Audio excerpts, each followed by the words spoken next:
കൂടുതൽ വാർത്തകളും വീഡിയോകളും കാണാൻ ഈ ചാനൽ സബ്സ്ക്രൈബ് ചെയ്യുക. കൂടെ ബെൽ ബട്ടൺ അമർത്തുക. ഏഷ്യ ലൈവ് ടിവിയിലെ ഫെങ്ഷു പ്രോഗ്രാമിലേക്ക് ഏവർക്കും സ്വാഗതം. നമുക്ക് ഇന്ന് ഒരുപാട് ആൾക്കാർ പറയുന്ന ഒരു പ്രധാന വിഷയം എന്ന് പറഞ്ഞു കഴിഞ്ഞാൽ പൈസ വരുന്നുണ്ട് സാറേ, ശരിക്കും പൈസ വരുന്നുണ്ട്, പക്ഷേ നമ്മുടെ കയ്യിൽ അത് നിൽക്കുന്നില്ല, വരുന്നതിൻ്റെ ഇരട്ടി ചിലവാണ്. ഇന്ന് നമ്മൾ സ്ഥിരം വീടുകൾ എല്ലാ ദിവസവും ഞാൻ വീട് കൺസൾട്ട് ചെയ്യാനായിട്ട് പോകുന്നുണ്ട്. അപ്പോൾ വീടുകളിൽ നിന്ന് കിട്ടുന്ന ഒരു പ്രധാന പരാതി അല്ലെങ്കിൽ ഒരു പ്രധാന പ്രശ്നം എന്ന് പറയുന്നത് പൈസയുടെ പ്രശ്നമാണ്.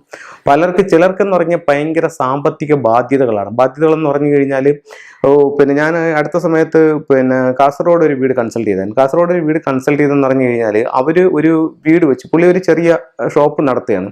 അവരൊരു വീട് വെച്ചെന്ന് പറഞ്ഞു കഴിഞ്ഞാൽ അവർക്ക് ഇത് എത്ര സ്ക്വയർ ഫീറ്റ് ഉണ്ടെന്നോ എത്ര ലക്ഷം രൂപ ഇവിടെ ചിലവാകുമെന്നോ ഉള്ളൊരു കണക്ക് അവർക്ക് പോലും അറിയത്തില്ലായിരുന്നു. ഒരു പാർട്ടി, അവിടെ ഒരു ബന്ധു അവർക്കൊരു പ്ലാൻ വരച്ചു കൊടുത്തു. അതനുസരിച്ചിട്ട് അവരൊരു വീട് വെച്ച് കഴിഞ്ഞപ്പോഴത്തേക്ക് ഇവരുടെ കയ്യിൽ നിന്ന് നല്ലൊരു എമൗണ്ട് ആവുകയും ചെയ്തു, നല്ലൊരു കടബാധ്യത ആവുകയും ചെയ്യുന്നു.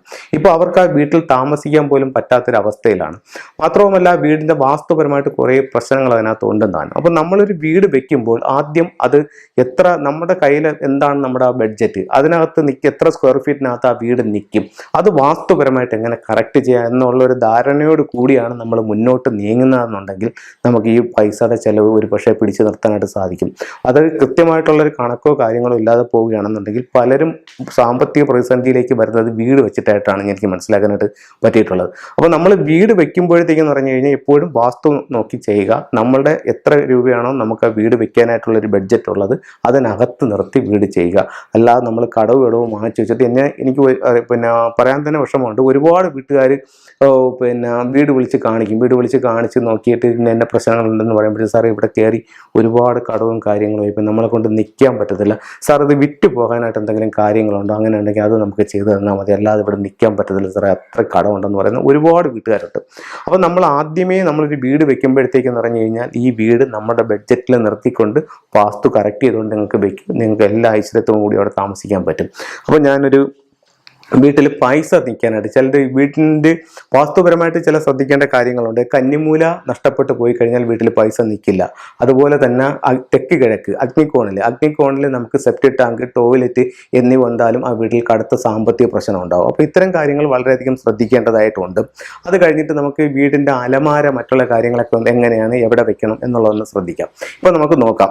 ഇത് സൗത്ത് വെസ്റ്റ് ഒരു വീട്ടിനെ സംബന്ധിച്ചിടത്തോളം അവിടെ പണം, സ്വർണം, നാണയങ്ങൾ ഇതൊക്കെ സൂക്ഷിക്കാനായിട്ട് ഏറ്റവും അനുയോജ്യമായിട്ടുള്ള സ്ഥലം എന്ന് പറയുന്നത് ആ വീടിൻ്റെ കന്നിമൂല ഭാഗമാണ്. ആ വീടിൻ്റെ കന്നിമൂല ഭാഗത്ത് നമ്മൾ പൈസ വയ്ക്കുന്ന അലമാരയോ പെട്ടിയോ ലോക്കറോ വെച്ചിട്ട് അത് വടക്കോട്ട് നോക്കി വെക്കുക, അല്ലെങ്കിൽ കിഴക്കോട്ട് നോക്കി വെക്കുക. അങ്ങനെയാണെന്നുണ്ടെങ്കിൽ അവിടെ ആ വീട്ടിൽ നമുക്ക് പൈസ വന്ന് നിറയുകയും അനാവശ്യമായ ചെലവുകൾ ഒഴിവാക്കുകയും കൂടുതൽ പണം നമ്മളിലേക്ക് വന്നു ചേരുകയും ചെയ്യുമെന്നുള്ള കാര്യത്തിൽ യാതൊരു സംശയവുമില്ല. അതേസമയം ചിലർ ഇത് നോർത്ത് വെസ്റ്റ്, അത് ഒന്നുകിൽ ആ മൊത്തം വീടിൻ്റെ നോർത്ത് വെസ്റ്റ് ഭാഗത്തുള്ള റൂമിൽ അവിടെയായിരിക്കും അവർ പൈസ വയ്ക്കുന്നത്, അതിൻ്റെ നോർത്ത് വെസ്റ്റിലായിരിക്കും വയ്ക്കുന്നത്, അല്ലെങ്കിൽ അവർ കിടക്കുന്ന റൂമിൻ്റെ നോർത്ത് വെസ്റ്റിലാണ് നിൽക്കുന്നത്. അങ്ങനെയാണ് അവിടെ ആണ് നിങ്ങളുടെ ലോക്കർ അല്ലെങ്കിൽ പൈസ വയ്ക്കുന്ന അലമാര എന്നുണ്ടെങ്കിൽ നിങ്ങളൊന്ന് ശ്രദ്ധിച്ചു നോക്കൂ. ഇവിടെ ചിലവ് നിയന്ത്രിക്കാനാവില്ല. വരുന്നത് കാറ്റിൽ പറന്നു പോകുന്നത് പോലെ ഭയങ്കരമായിട്ട് നമ്മളുടെ കയ്യിൽ നിന്ന് പൈസ മിസ്സായിക്കൊണ്ടേയിരിക്കും. ചിലവ് നിയന്ത്രിക്കാനാവില്ല. എവിടെയാണ് വീടിൻ്റെ വടക്ക് പടിഞ്ഞാറ് ഭാഗത്ത് നമ്മളിത് അലമാര വെക്കുകയാണെങ്കിൽ. അത് കഴിഞ്ഞിട്ട് വടക്ക് കിഴക്കാണ് നമ്മുടെ വീട്ടിലെ വടക്ക് കിഴക്ക് ഭാഗത്താണ് വീടിൻ്റെ വടക്ക് കിഴക്ക് ഭാഗത്ത്, അല്ലെങ്കിൽ ബെഡ്റൂമിൻ്റെ വടക്ക് കിഴക്ക് ഭാഗത്താണ് അലമാര ഇരിക്കുന്നതെന്നുണ്ടെങ്കിൽ അവിടെ ദാരിദ്ര്യവും സാമ്പത്തിക പ്രശ്നവുമായിരിക്കും ഫലം. അതുപോലെ നമുക്ക് സൗത്ത് ഈസ്റ്റ്, നമ്മുടെ റൂമിൻ്റെ സൗത്ത് ഈസ്റ്റ് അല്ലെങ്കിൽ മൊത്തം വീടിൻ്റെ സൗത്ത് ഈസ്റ്റ് ഭാഗത്താണ് നമുക്ക് നമ്മുടെ അലമാര അല്ലെങ്കിൽ പൈസ സൂക്ഷിക്കുന്ന ലോക്കർ ഇരിക്കുന്നുണ്ടെങ്കിൽ അവിടെ മോഷണത്തിനുള്ള സാധ്യതയും അനാവശ്യ ചെലവിനുമുള്ള സാധ്യത വളരെയധികം കൂടുതലായിരിക്കും. അപ്പോൾ നമ്മളൊരു 4 കാര്യങ്ങൾ പറഞ്ഞു. സൗത്ത് വെസ്റ്റിലാണ് ഇതിൽ ഏറ്റവും അനുയോജ്യമായിട്ടുള്ള സ്ഥലം. സൗത്ത് വെസ്റ്റിൽ വെക്കുക, എന്നിട്ട് അതിനെ കിഴക്കോട്ടോ വടക്കോട്ടോ നോക്കി വെക്കുക. നോർത്ത് വെസ്റ്റിൽ വെക്കാൻ പാടില്ല, നോർത്ത് ഈസ്റ്റിൽ വെക്കാൻ പാടില്ല, സൗത്ത് ഈസ്റ്റിൽ വെക്കാൻ പാടില്ല. ഈ 4 ദിക്കുകളിൽ ഇത് വെക്കാനായിട്ട് പാടില്ല. അപ്പോൾ ഇത്തരം കാര്യങ്ങളൊന്നും ശ്രദ്ധിക്കണം. അത് കഴിഞ്ഞിട്ടെന്ന് പറഞ്ഞു കഴിഞ്ഞാൽ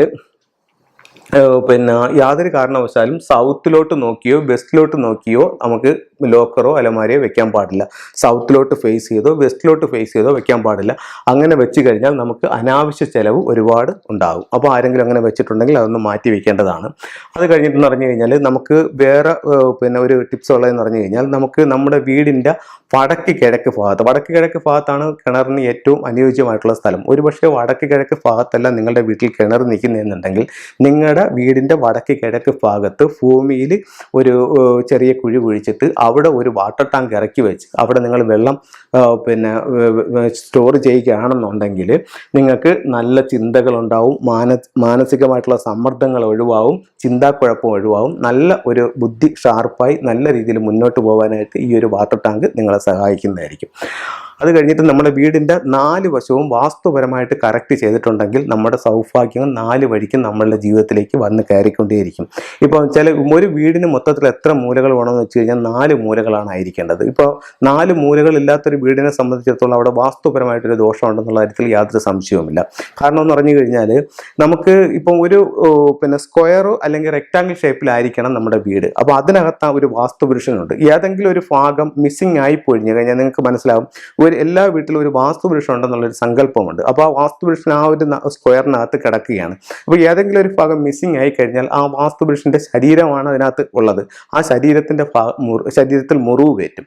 അപ്പോൾ നമുക്ക് മുറിവുള്ള ഒരു വ്യക്തിയെ സംബന്ധിച്ചിടത്തോളം നല്ല ഒരു കണ്ടീഷൻ ആയിരിക്കുമോ? ആയിരിക്കില്ല. അതുപോലെ വീടിനും അതിൻ്റെതായിട്ടുള്ള ബുദ്ധിമുട്ടുണ്ടാകും. അപ്പോൾ നമുക്ക് സ്ക്വയറോ റെക്ടാങ്കിൾ ഷേപ്പിലോ വീടെടുക്കാനായിട്ടാണ് ഏറ്റവും ആദ്യം ശ്രദ്ധിക്കേണ്ടത്. അപ്പോൾ ഇത്തരത്തിലുള്ള വാസ്തു കാര്യങ്ങൾ നിങ്ങളുടെ ജീവിതത്തിൽ ഒത്തിരി മാറ്റങ്ങൾ വരുത്തട്ടെ. നിങ്ങൾക്കെല്ലാം ഒരുപാട് ഐശ്വര്യവും സൗഭാഗ്യങ്ങളും ഉണ്ടാവട്ടെ എന്ന് പ്രാർത്ഥിച്ചുകൊണ്ട് നിർത്തുന്നു. നന്ദി, നമസ്കാരം.